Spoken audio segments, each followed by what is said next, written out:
you a choice. One of the things that Dany has found immensely frustrating in the beginnings of this war against Cersei is that she's being asked to fight on a certain moral standard, and Cersei isn't. Because of that, Cersei has an advantage over her. A more ruthless opponent will often win.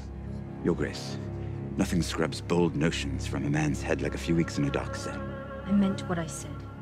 I wouldn't say she's acting like the Mad King because it's rational.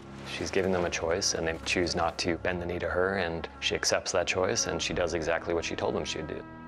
You know, from her standpoint, she's not acting insane in any way. She's just being tough, which is what she needs to be to win. That's one perspective. Tyrion has a different perspective, and hopefully people watching it will have their own, and they'll decide for themselves whether they think what she did was just or immoral. Dracarys.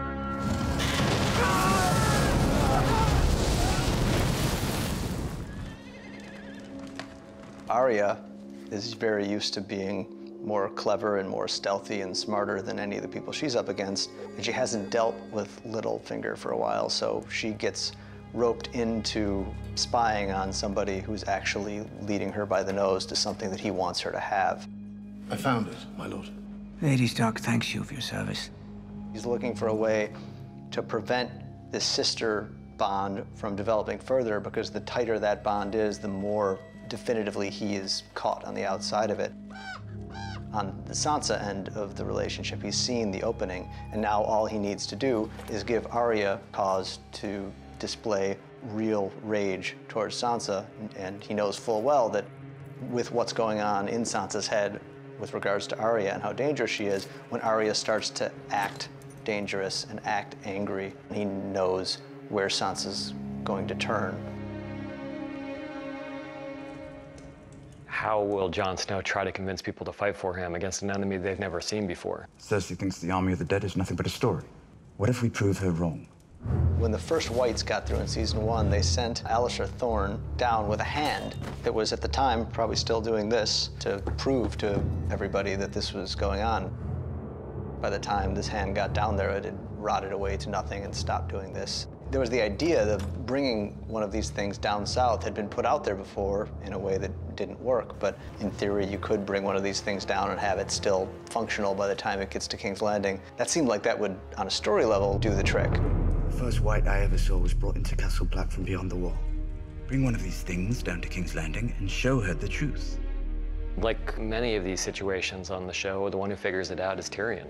The only way you're going to prove it to people is to show it to people. And obviously, we can't bring everyone up there, so that means bringing one of them down here. And how would you get into King's Landing?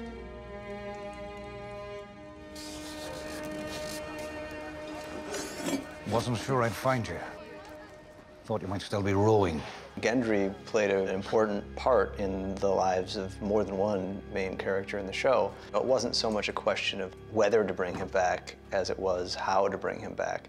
Given the relationship he had to Davos in season 3, and we ended up with a situation where Davos was the only way Tyrion was going to get to King's Landing to do what he needed to do. We realized that Davos could either be sitting, waiting by the boat, twiddling his thumbs, or he could go and look for the guy who ended up being almost like a surrogate son to him. His role just kind of took shape from there.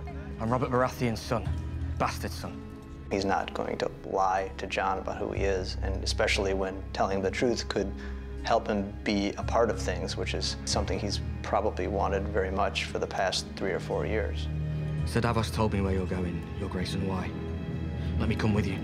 Gendry is a little bit like Jon. I think it's part of the reason they start to like each other relatively quickly is he just wants to be honest, and he's meeting this young man he's never met before who's quite powerful. He's the king of the north, but also they're both bastard sons of powerful men who are friends of each other. We could use the help. The end of 5, where you get the whole team together, within 2 minutes you realize that everybody has a good reason to hate everybody else. It's a real quick enmity ping-pong match between them, and you realize that all these guys are gonna walk out into the wilds of the north together and try to do something extremely dangerous.